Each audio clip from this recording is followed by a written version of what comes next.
This is an Irreverent podcast. Check out irreverent.fm for shows from all our friends. Hello and welcome to Exvangelical, a show exploring the world inside and outside the evangelical subculture. I'm your host, Blake Chastain. Today's date is Saturday, November 2nd, and in just a few days here in the United States will be the final election day. Early voting has been ongoing for several weeks now, but just in a couple of days here, we'll have a sense of which direction our governance will turn here in the United States. And my show for some time has not been necessarily tied to the news cycle, but here in the United States, the last sort of remaining weeks leading up to Election Day feel as if everything is either just frozen or tied directly to the election. So, of course, I'm thinking about it, and to whatever degree, writing and talking about it as well. So I should make it clear, I'm going to vote for Kamala Harris. I wrote extensively about evangelicalism and Trumpism in my book, and I also produced an entire series about evangelicalism and Christian nationalism in 2020. And the folks that I spoke to on that show then have gone on to become some of the star commentators on the topic. Those include Kristen Kobus-Dumais, Sam Perry and Andrew Whitehead, Reza Aslan, Bradley Onishi, Jeff Sharlet, among many others. But that was produced 4 years ago, and none of that addresses the genocide in Gaza or any other sort of recent development in U.S. or global politics. But I did see a video that I'm going to share in the show notes that was posted recently by Emily Joy Allison, who has been on this show several times, and that video addresses white evangelicals in particular. I also want to note that she doesn't prescribe anything for BIPOC folks, but goes into great detail about why voting for Harris or against Trump, pick your poison, and not for a non-viable third party is valuable in this moment. You can certainly use all sorts of language with regards to harm reduction or anything else, and while that might not mollify anyone in particular, because of course the genocide is horrendous, there's no changing our complicity as a nation in that, nor is there any changing our complicity in so many of the other historical atrocities that the United States government has perpetrated. The web of mutuality that ties us all together does so for good and for ill. And I do hope that those that listen to this show, especially people who are white and come from a white evangelical background, have learned to sit with the discomfort of learning about our history and what that entails, and the individual emotional work that is necessary in order to process that, as well as recognizing that we, being white people, are not going to be the source of everyone's liberation or the source of everyone's being anyone's savior. That's just part of white evangelicalism, that to use the common language that's developed, that we have to deconstruct. That is part of it, is addressing those systemic things. So I can't mollify those concerns or tensions over Gaza or any other conflicting issue. Yet we often have to live and act in conflict, including often a conflict of conscience.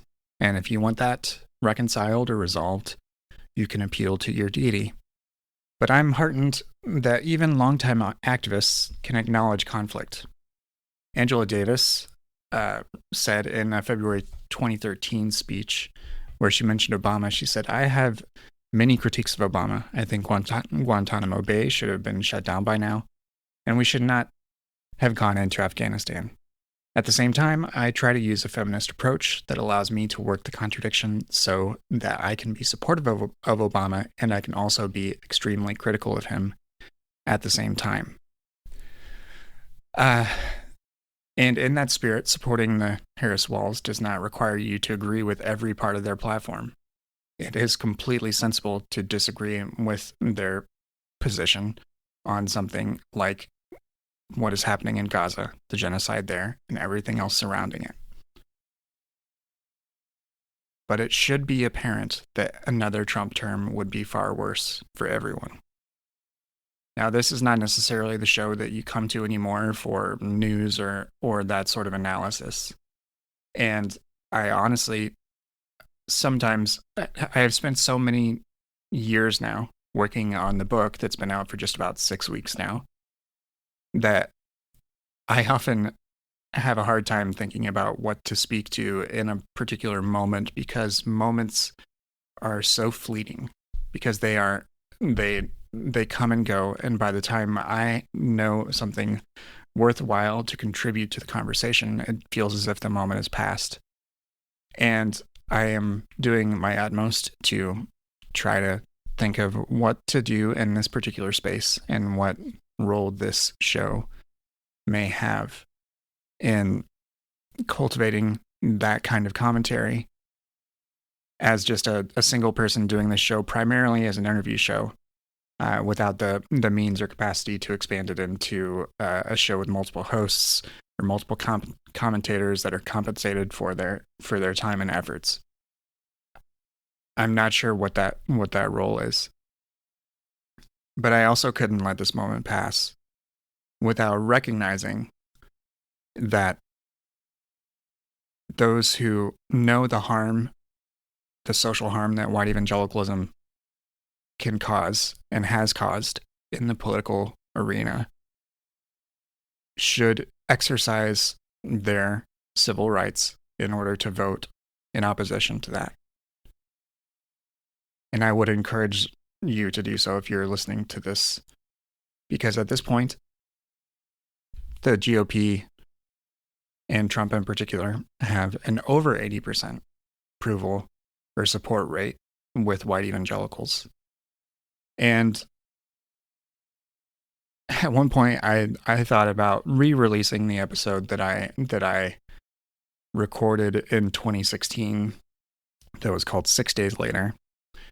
And that particular episode was just me just airing my grief and anger and frustration over the degree to which white evangelicals supported and enabled Trump to take the White House in 2016 and change the landscape of American politics. Because without the Trump administration, the 3 conservative justices would not have been installed. Roe would still be intact. Chevron deference would still be intact. So many other aspects of our political landscape would be different than what they are now. Trump may have just been an aberration, an extremist candidate that somehow captured the national ticket and then fell away into history. But that is not the timeline that we live in. Instead, we live in the timeline where he received evangelical support, which allowed him to ride to the White House. And that's not to say that there weren't other supporters from other camps, but I'm speaking with regards to my people, the people that raised me, the people that formed me, the people that formed you, if you're listening to this. And this many years, 8 years of consistent support for Trump, we know where the majority of white evangelicals stand. And also, though it's far less reported, the majority of mainline white Christians as well also have tended to vote in both prior elections for the Trump ticket. I don't need to regale you with a list of Trump's disqualifications. If you are not in a position where you can hear them, if you're 3 days out, if you still believe that Trump is the better candidate, I don't know what to say to you. I don't know what you're basing that on, because he only has concepts of a plan when it comes to policy. Everything else is being farmed out to Project 2025, Project Esther, a number of other conservative think tanks that will come in and utilize him and utilize the authoritarianism that comes with a Trump administration to jam through their desired policy changes. I don't know what to say. I don't know what common ground there is. I shared on Threads recently that the thing that comes into my mind is the phrase from John Wesley.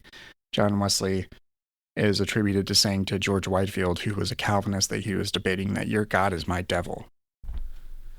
And within the last several years, as things have progressed and as commentary has shifted to speaking, especially post January 6th, to talking about Christian nationalism. And in a way, dividing that from evangelicalism has somewhat softened the criticism, but at the same end has also allowed for there to be some distancing. And people that listen to this show know that that my goal is not to rehabilitate the reputation of evangelicals among themselves or among any other group.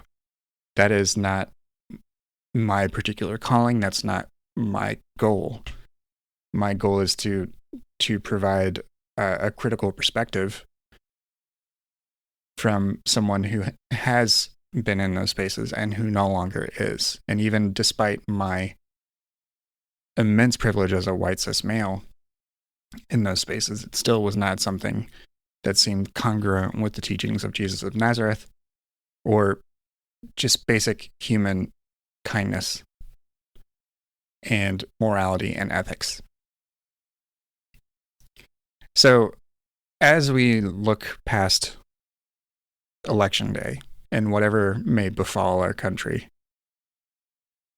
I don't know precisely what this show's role will be. I will likely still move toward favoring interviews with authors, and there I will have more to talk about in coming weeks and months with regards to that, and whether or not that will encapsulate this particular feed.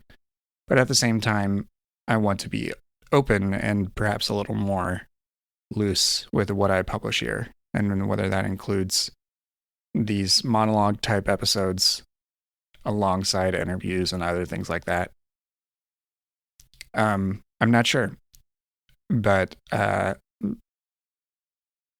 hope that as you listen to this, and if you listen to my archive of shows, that you are able to track the ways in which white evangelicals have acted politically over the last 50 years. And even beyond that, but especially since the formation of the religious right. Look at the example that they've shown. Look at what they've done. And act accordingly.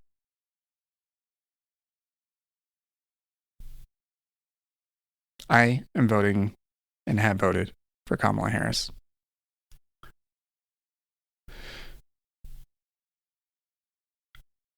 I hope that whatever you choose to do with your right to vote, that you will exercise it, and that you will do so in a way that ensures that we retain the semblance of democracy that we have. There are lots of commentators that I'll link to. I'll link to a piece from Kristen Dumais and Robert Jones.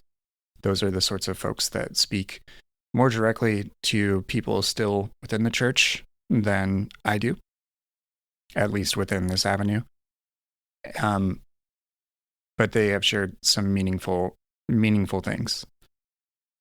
And whatever is within your capacity in your location, I hope that you stay safe and that you respect the election workers, that you have your own support networks and your own places to find solace during these difficult times and during these very stressful times, because this sort of anxiety that rides over us can be difficult. Again, this has largely been extemporaneous. There is certainly a number of things that I've adapted from a post that I wrote for my newsletter, the Post Evangelical Post. But beyond that, I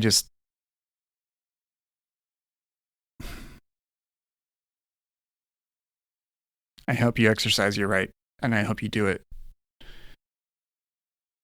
with a vote that supports the future of this American project. Because a lot changed on January 6th. We no longer have a guarantee of a peaceful transfer of power. We don't have that. And books like Matthew Taylor's The Violent Take It by Force and others show the dangers of Christian nationalism, Christian extremism, Christian supremacy. And whether or not you have a positive relationship with Christianity at this point in your life,